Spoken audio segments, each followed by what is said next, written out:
plus de 700 000 $ pour soutenir l'éducation communautaire dans Côte-du-Sud.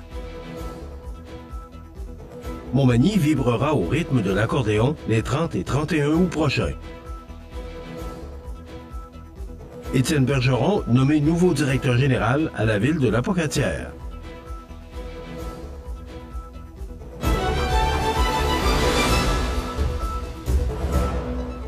Vendredi 8 août 2025. Bonjour mesdames et messieurs, bienvenue à votre bulletin d'information régionale sur le réseau de télévision CEMA TV. Une aide financière majeure a été annoncée pour soutenir l'éducation dans la région. En effet, le député de Côte-du-Sud, Mathieu Rivet, a confirmé, mercredi dernier, l'octroi de 717 774 $ à 3 organismes communautaires œuvrant dans le secteur de l'éducation sur le territoire de Montmagny et Lillet. Ce financement provient du programme d'action communautaire sur le terrain de l'éducation, le PACT, un levier important qui permet aux organismes d'action communautaire autonomes de poursuivre leur mission éducative directement auprès des citoyens.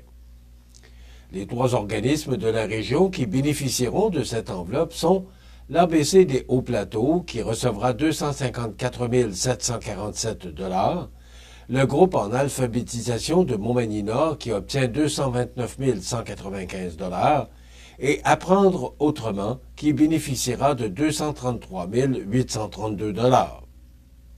Ces sommes permettront aux organismes de continuer à intervenir auprès des jeunes et des adultes vulnérables en matière de persévérance scolaire, d'alphabétisation et de retour en formation.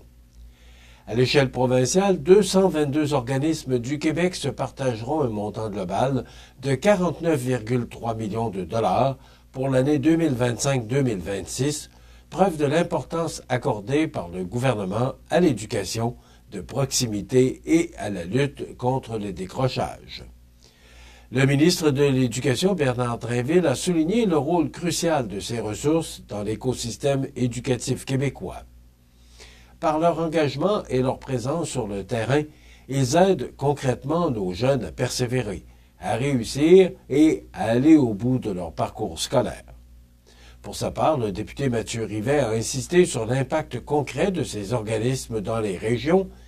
L'éducation de nos jeunes me tient particulièrement à cœur. C'est pourquoi je me réjouis de cette annonce qui viendra appuyer concrètement ceux et celles pour qui ces ressources font toute la différence dans leur parcours.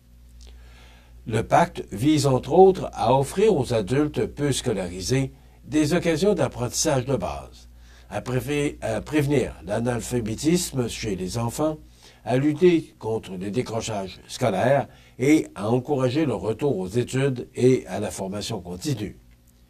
Une annonce qui confirme la reconnaissance du rôle essentiel des organismes communautaires dans l'avenir éducatif des citoyens de la Côte-du-Sud. Le centre-ville de Montmagny s'apprête à vivre 2 journées d'effervescence culturelle et commerciale, alors que la 36e édition du Carrefour mondial de l'accordéon s'invite dans les rues du cœur de la ville les 30 et 31 août prochains. En effet, en marge de l'événement musical international, la Société de développement économique de Montmagny dévoile une programmation parallèle riche et festive destinée à animer les artères commerciales et à mettre en lumière le talent régional. Parmi les activités phares, notons l'inauguration du tout nouveau Carrefour des producteurs et artisans qui prendra place au marché public. Plus d'une vingtaine d'exposants et d'artistes y présenteront les saveurs du terroir et le savoir-faire de l'artisanat local dans une ambiance estivale conviviale. Les commerçants du centre-ville en profiteront également pour organiser une grande vente trottoir, ponctuée d'animations surprises et de prestations musicales d'accordéonistes qui feront vibrer les rues de Montmagny au son de leurs instruments. Pour permettre aux visiteurs de prendre une pause bien méritée, des aménagements temporaires seront installés sur les rues Saint-Jean-Baptiste et de la Gare. De son côté, le Carrefour Région Montmagny proposera des rafraîchissements sur la terrasse de la Maison Rousseau. Le patrimoine culturel sera aussi à l'honneur avec la présentation du canot Phoenix, une embarcation construite par Kevin Gagné et Raymond Lachance. Exposé aux côtés d'un canot traditionnel, ce bateau moderne illustrera l'évolution de la pratique du canot à glace dans la région. L'ethnologue Richard Lavoie sera sur place pour dialoguer avec les visiteurs sur l'importance de cette tradition emblématique. Un autre moment fort sera celui de la projection du documentaire Machine de rêve, qui retrace la construction du canot Phoenix et rend hommage au travail minutieux des artisans derrière ce projet inspirant. Les projections auront lieu les 2 jours à 13h30 aux Arts de la Scène, suivies d'une causerie avec les créateurs du film. Avec cette programmation parallèle, la SDE de Montmagny réaffirme sa volonté de revitaliser le centre-ville, de soutenir les commerçants locaux et de favoriser un milieu de vie dynamique et accueillant.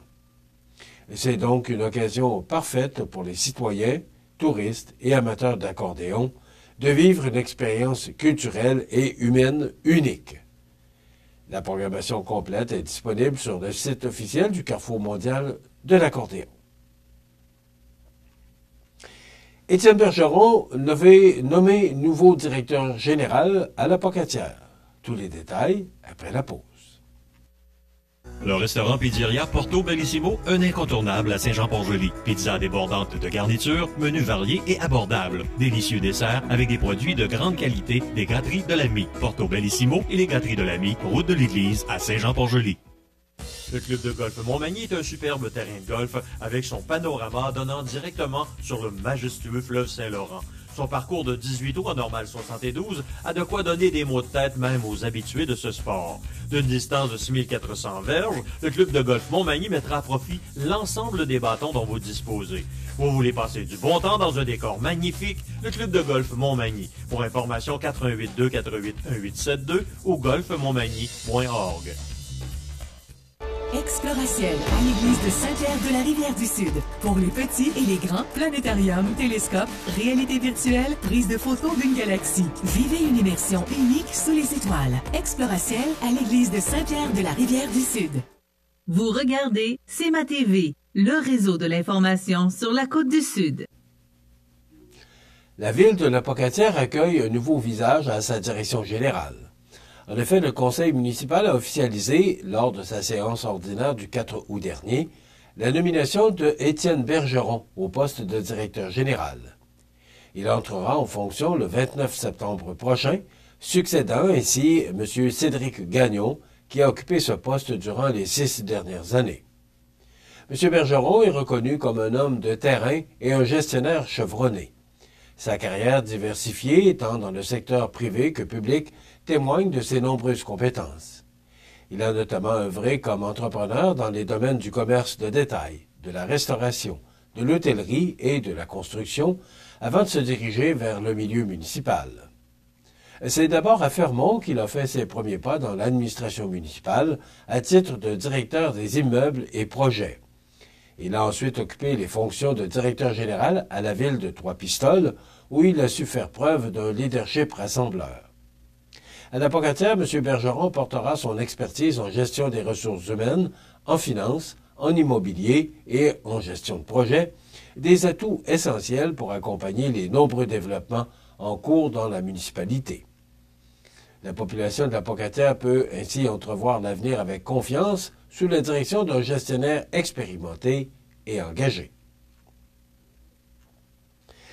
Le service intermunicipal de sécurité incendie de Saint-Pascal, en collaboration avec celui de la Pocatière, convie la population à une journée portes ouvertes haute en couleur le samedi 30 août dès 10 h à la caserne située au 405 rue Taché. Gratuit et ouvert à tous, cet événement familial promet une foule d'activités ludiques et éducatives. Les tout-petits pourront s'amuser dans des jeux gonflables, explorer les camions de pompiers et tester les habiletés dans un véritable parcours de pompiers conçu spécialement pour eux. Les adultes ne seront pas en reste puisqu'un simulateur d'extincteur portatif sera accessible pour permettre aux visiteurs de pratiquer les bons gestes en cas d'incendie, et une démonstration spectaculaire de feux de cuisson rappellera l'importance cruciale de la prévention dans nos cuisines. Plusieurs kiosques d'information seront aussi installés afin de répondre aux questions du public et de transmettre des conseils en sécurité incendie. Ce sera également l'occasion rêvée pour ceux et celles qui envisagent une carrière dans ce domaine de discuter avec les équipes en place, puisque du personnel sera présent pour parler recrutement. Cette journée portes ouvertes est bien plus qu'un simple événement.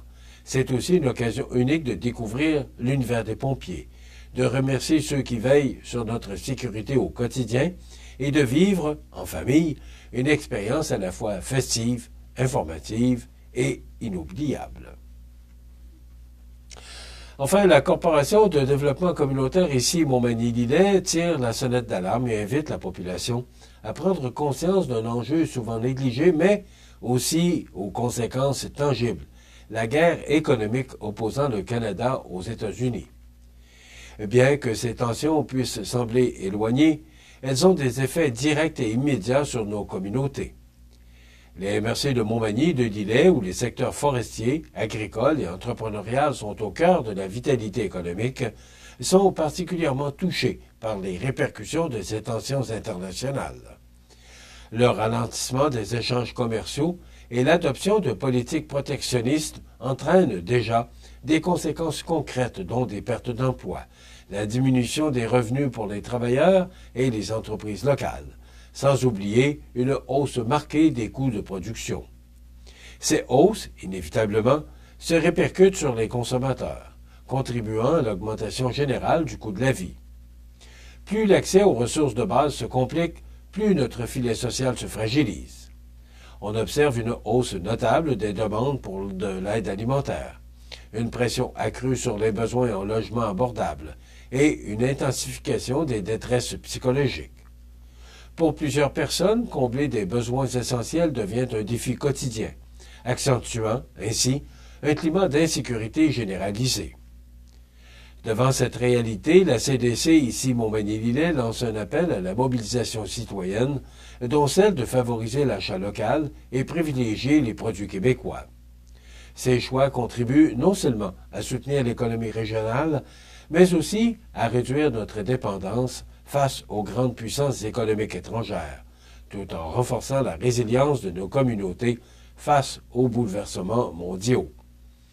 L'organisme rappelle que chaque geste compte. En se serrant les coudes et en soutenant notre économie locale, nous pouvons collectivement en bâtir une région plus solide, plus solidaire et plus résiliente.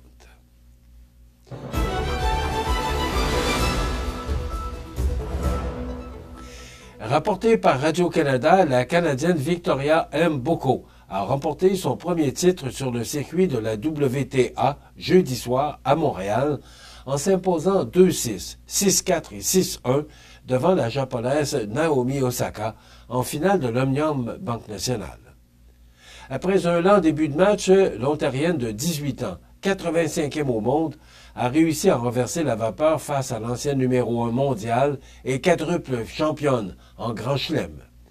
Il s'agissait pour Mboko d'une première finale sur le circuit de la WTA où elle occupait le 358e rang en pareille date l'an dernier. Quand même. Pour sa part, Osaka était en quête d'un premier titre sur le circuit depuis son triomphe aux Internationaux d'Australie en 2021. Elle est la 4e Canadienne de l'histoire à atteindre la finale de ce tournoi. La dernière en lice, Bianca Andreescu, avait remporté le titre en 2019. Mboko a fait savoir qu'elle n'envisageait pas de participer au tournoi de Cincinnati ce week-end, désirant plutôt soigner sa blessure au poignet qu'elle s'est infligée durant le match des demi-finales mercredi soir. Tout un match, j'ai eu l'occasion de suivre Mme Mboko toute la semaine. Vraiment, c'est digne de mention et c'est une première pour l'Omnium Banque Nationale. Et d'ailleurs, c'est son premier titre qu'elle a remporté à Montréal. Bravo à Mme Victoria Mboko. Voilà ce qui confirme ou ce qui complète notre bulletin d'information de ce vendredi 8 août 2025. Dans un moment, les prévisions de la météo et le menu de cette émission du vendredi 8 août. Dans un moment, on vous présente la chronique Parlons Santé avec Daniel Lachance et une entrevue extrêmement touchante d'Éric Trépanier et de Caroline Lévesque sur le radon. M. Trépanier qui est atteint d'un cancer du poumon de non-fumeur. C'est intéressant comme chronique, je vous invite, comme entrevue, je vous invite à être là. D'ailleurs, il y aura quelques commentaires sur l'actualité. C'est ce qu'on vous propose du menu de ce 8 août. Je vous souhaite donc une excellente émission à notre antenne.